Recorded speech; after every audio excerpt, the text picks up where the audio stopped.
सर्वधर्मान् परित्यज्य मामेकं शरणं Vraj. The miseries of material existence and the most hopeless conditions of life is the best possible opportunity to turn to God.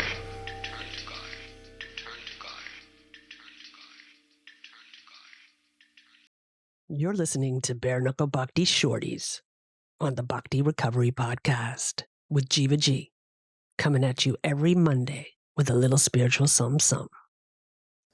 And it's Monday again. Happy Monday, everybody. Good morning, good evening, whenever and wherever you are. Let's talk about resting on laurels. Let's talk about the things that happen to me when I do so. And also, what is resting on my laurels? What does that look like?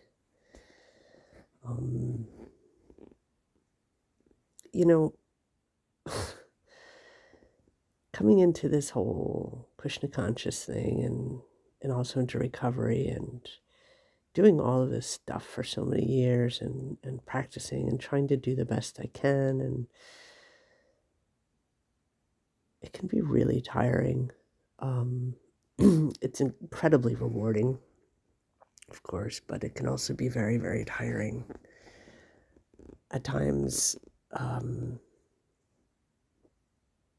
actually, there really are times where I feel like, okay, I've done so much and I don't even know what more I can do. And the results aren't as good as I think they should be, or I'm not there where I think I should be. Which leads me to believe that so much of this is just for the grace of God. If I didn't have the grace of God, I wouldn't be anywhere anyway. What I find in trying to better myself, like in the 6th and 7th step, is, when we, in the 7th step, when we humbly ask Him to remove our shortcomings. It doesn't say I humbly ask myself to remove my shortcomings, because I can't. But it says that I ask God to remove my shortcomings. And it's always the same thing. It's always the same. I have an intention which is in the God, good orderly direction. I have that aspiration. I go in that direction, and the results are not up to me. They're just not up to me.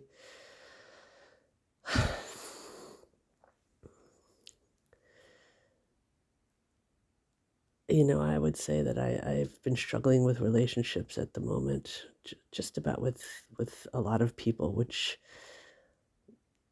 if I'm struggling with a lot of people around me, it means that there's something wrong with where I'm at in my headspace or in my program or in my, my understanding of being a kind and compassionate individual. And there could be so many different reasons. It could be, I could turn it and twist it into anything that I want. I can literally say that every single person around me, the reason why I'm in trouble with them is because I've chosen the wrong people to be with me, and they're wrong and I'm right. And I can go down that road, or I can take the other approach and just say, no matter what it is, what is disturbing me, it's all my thing, which is partly true. And let me explain that.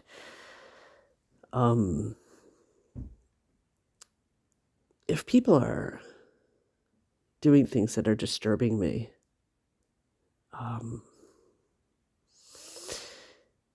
there's an element of control, my need to control a situation or how somebody should be acting. And if someone's doing something or saying something that should make me feel uncomfortable, that just shows kind of what space I'm in, and there's many examples of that. And I can't control people. So when I'm in that position where most of the people around me I'm getting into some schism around, people around me. I got to check where I'm at. And at the moment, I don't think that I'm in a really great space. I'm irritable and discontent. Irritable and discontent. What does that mean? How does that look? It has 100 faces, and it always starts with a feeling of just not wanting to have people in my life, which creates an uncomfortable domino effect in my head. Now, that doesn't mean I have to get rid of people. That's the easiest thing, get rid of people. Then I'll have to get rid of everybody, because at some point everybody annoys. It's the truth. Everybody does. At least for me.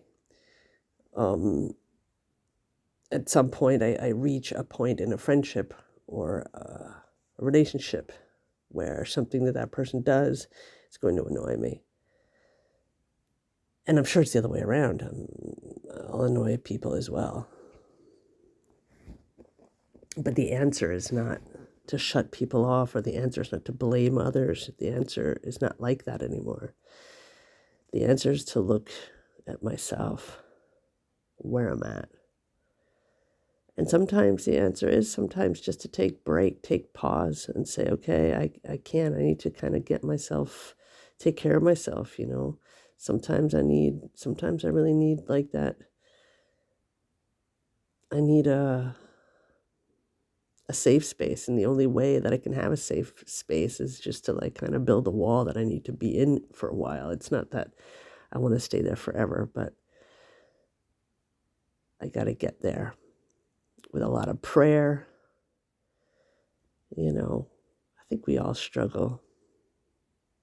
At least I do. And I'm really sick of saying we, because it's like it indicates that I'm assuming that you guys are the same as me, which is probably the crux of half the problems in the world anyway, because everybody assumes the other person's just like them or should be, and then that's when the annoyances start. So I'm just going to keep it in the I form. I hope I'm making sense. It's late. Oh, sorry, guys. And I really think that at some point, taking my own inventory with another person and God as my witness, praying and looking at myself in that way, in the most honest way that I can look at myself at any given moment. I find that taking my own inventory, like I said, is probably one of the most effective ways. Getting completely honest with myself. It's always easy to blame everyone else around me, or easy just not even to do that. It's easy just to sit down and be like, ugh, whatever. I don't feel like doing this today. I don't feel like dealing with this today. And yes, there are days I do that. But generally, it's really, really beneficial that the only inventory that I take is my own. And while I'm in that space of maybe, I don't know, I wouldn't call it isolation, but that safe space that I created for myself, because that space is not a hiding space. It's a protection where I do work. And there's a huge difference there. And the work that I do is in quiet prayer with God and myself. Yeah, actually also in service. I don't really know if there's anything else that I can do. I mean, the very first step to all of that is to be open and honest and willing to answer the hard questions, even if I'm not answering them. Willing to put my ego in the back pocket while I'm having a discussion. And I'm not always willing to do that. I'll go head to head with somebody sometimes if there's something, if I'm feeling hurt or if I'm being threatened. And I think we all do that. But I also think that that's kind of a natural thing, and it really depends on how long we hold on to those.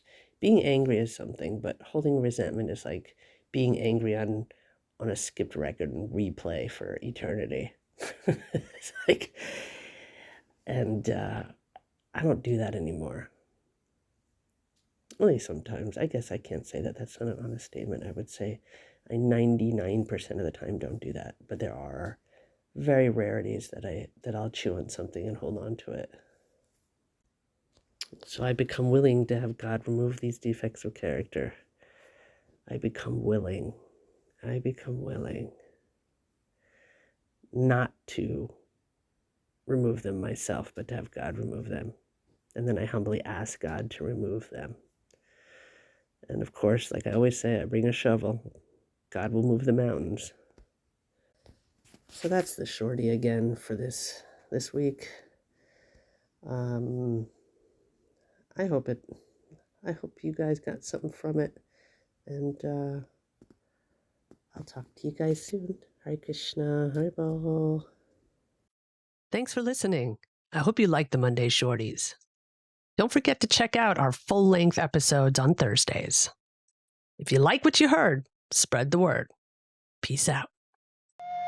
सर्वधर्मान् परित्यज्य मामेकं शरणं Vraj. The miseries of material existence and the most hopeless conditions of life is the best possible opportunity to turn to God.